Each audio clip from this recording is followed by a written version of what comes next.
नमस्कार दोस्तों, मैं राहुल तोमर राहुल की दुकान किराना बिजनेस चैनल पर आपका वेलकम करता हूं।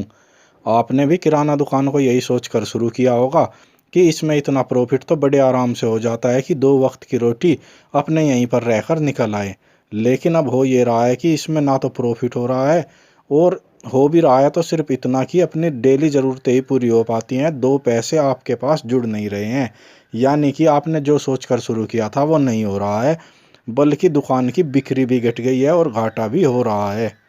आपकी दुकान भी कम चल रही है और प्रॉफिट जनरेट नहीं कर पा रहे हैं, तो देख लीजिए जो 8 अब कमियां मैं आपको बताने जा रहा हूं, इनमें से किसी कमी को आप फेस तो नहीं कर रहे हैं। यदि लगे कि इनमें से कोई परेशानी आपके साथ भी है तो उसे नोट कर लीजिए और उसे दूर कीजिए। आपकी दुकान में बिक्री भी बढ़ जाएगी और आपका प्रॉफिट भी काफ़ी अच्छा होने लगेगा। कमी नंबर 1, कहीं आपने दुकान ऐसी जगह पर तो नहीं कर ली है जहां ग्राहक ही इतने कम हैं कि आप रोज़ का खर्चा चलाने लायक बिक्री ही नहीं कर पा रहे हैं। तो फिर आपको प्रॉफिट कैसे होगा? इसे ध्यान से देखिए और समझिए।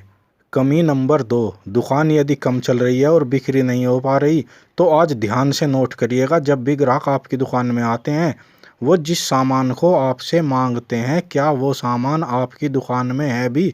वो सामान आपके पास है या नहीं? जब सामान ही नहीं है तो कैसी बिक्री और कैसा मुनाफा? कमी नंबर 3, आपकी दुकान में सामान तो सारा है, लेकिन ग्राहक जब आपसे किसी सामान को मांगता है और आप उसका रेट बताते हैं, तो ग्राहक आपसे शिकायत करता है कि आसपास की दुकानों पर तो ये सामान आपसे सस्ता मिल रहा है। देख लीजिए, आप अपने कंपटीटर से ज़्यादा रेट में सामान तो नहीं बेच रहे हैं। कमी नंबर 4, एक बार अपनी दुकान में बैठे हुए नज़र घुमाइए, आपकी दुकान में कितने रुपए का सामान इस टाइम पर भरा है। वो हज़ारों रुपए का है या लाखों रुपए का। इसके बाद आप अपना बही खाता देखिए। उधार खाते में आपने जो रकम लिख रखी है, जो उधार दे रखा है, वो दुकान में भरे सामान के बराबर है या उससे ज़्यादा है? अगर ऐसा है तो आपका सारा प्रॉफिट उधार खाते में ही भरा पड़ा है, उधार को निकालिए। कमी नंबर 5, कहीं ऐसा तो नहीं कि आपका होलसेलर आपको मार्केट रेट से महंगा सामान दे रहा है? अगर ऐसा है तो फिर आप अपना प्रॉफिट कैसे निकालेंगे, माल को सस्ता कैसे देंगे? कमी नंबर 6, कहीं आप ज़्यादा प्रॉफिट के चक्कर में ग्राहक अगर आपसे ब्रांडेड नूडल मांगता है, आप उसे, क्योंकि उस पर 1 रुपया बचेगा और आपने कोई लोकल ऐसा नूडल दुकान पर रख लिया है जिसमें आपको 2-3 रुपये बच रहे हैं और ग्राहक को आप वो दे रहे हैं, तो ग्राहक दूसरी दुकान पर शिफ्ट हो जाएंगे, क्योंकि उन्हें उनकी समझ का सामान नहीं मिल रहा है। कमी नंबर 7, अपनी दुकान में नज़र घुमाइए और देखिए कितना सामान ऐसा है जो पिछले 6 महीने या साल भर से दुकान में ही पड़ा है, उसकी मांग ही नहीं है, वो बिक नहीं रहा है।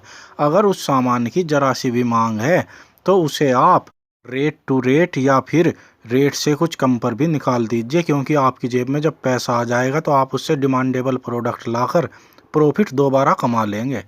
कमी नंबर 8, अपने व्यवहार और अपने दुकान खोलने की टाइमिंग को चेक कीजिए, क्योंकि दुकान में सारा सामान होने के बावजूद भी अगर दुकान ही नहीं खुल रही या फिर आपका व्यवहार ग्राहक के अनुरूप ही नहीं है, तो दुकान में घाटा ही होगा, दुकान बंद हो जाएगी।